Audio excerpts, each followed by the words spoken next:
ke hal-hal yang justru mengikat dia, membuat dia keadaannya semakin parah. Pagi hari ini Bapak Ibu, jangan pernah menyerah. Situasi Anda boleh gagal berapa kali pun, 7 kali orang benar boleh jatuh, dia bangkit kembali. Haleluya, amin.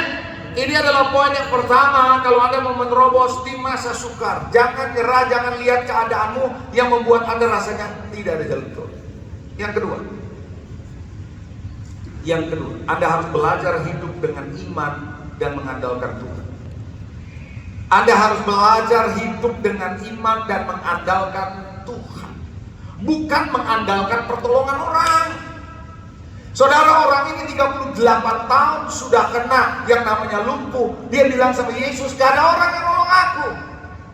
Hari ini Bapak Ibu, saudara pikir di masa pandemi ada yang bisa nolong saudara? Anda bisa punya duit. Ya kalau sekarang sih mungkin kondisinya sudah menuju kepada endemi, udah lebih tenang ya. Coba kalau Anda bayangkan tahun lalu tuh, waktu Delta itu, betul? Kita tiap hari kita dengerin yang menakutkan tuh. Kita boleh punya duit saudara, tapi kan bisa nolong saudara. Pertanyaan saya gini, kita belajar sesuatu nggak di masa pandemi ini? Bahwa ternyata duit nggak menolong kita. Saya punya seorang sahabat yang merupakan jemaat juga di gereja. Sahabat udah lama. Di bulan Juli 2021 tepat, saturasi oksigennya turun luar biasa. Dan hari itu di mana-mana tabung oksigen gak ada. Kadang kan masih ingat ceritanya waktu itu. Tabung oksigen gak ada, panik.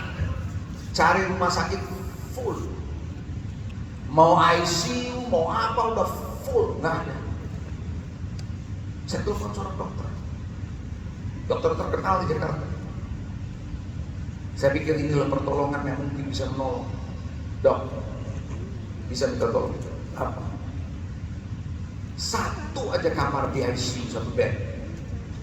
Buat jemaat saya, sahabat saya, bisa tolong. Dia bilang, Pak, pendeta Pak, di situasi kayak gini saya nggak bisa tolong you. Manusia itu terbatas. Jabatan yang tertinggi kayak apapun terbatas. Halo? Amin? Dan apa terjadi? Ya, istrinya mencoba sedemikian rupa, akhirnya dapat di satu rumah sakit ya di sini. Tapi toh pada akhirnya ketolong. Karena kena badai sitokin, kelihatan udah sembuh, mau pulang, kena badai sitokin dan ini di usia sama dengan saya. Saudara pikir siapa yang bisa tolong saudara sih? Saya berharap 2,5 tahun ini kita mesti belajar sesuatu dari Tuhan. Uang tidak menolong saudara, jabatan tidak menolong saudara, dokter tidak bisa menolong saudara, kenalan tidak bisa menolong saudara, perusahaan saudara tidak bisa menolong saudara, apapun tidak bisa menolong saudara. Yang hanya bisa menolong saudara adalah Tuhan. Bisa katakan amin? Anda perlu datang cari Tuhan. Bersyukurnya sahabat saya ini udah di dalam Tuhan. Itu sangat bersyukur. Kenapa? Kalaupun dia meninggal bersama dengan Tuhan. Tapi berapa banyak orang yang gak kenal Tuhan meninggal dan mau kemana larinya? Kita sudah tahu. Halo? Amin saudara. Saudara, itulah sebabnya kenapa Alkitab berkata, dari mana datangnya pertolongan padaku? Pertolongan itu hanya datang dari Tuhan. Kenapa Daud yang masih kecil, yang gak dilatih, gak terlatih untuk perang, berani untuk berperang? Why? Karena dia tahu pertolongan dia datang dari Tuhan. Makanya dia berani berkata kepada Goliat, kalau kau datang dengan pedang, aku datang dalam nama Tuhan.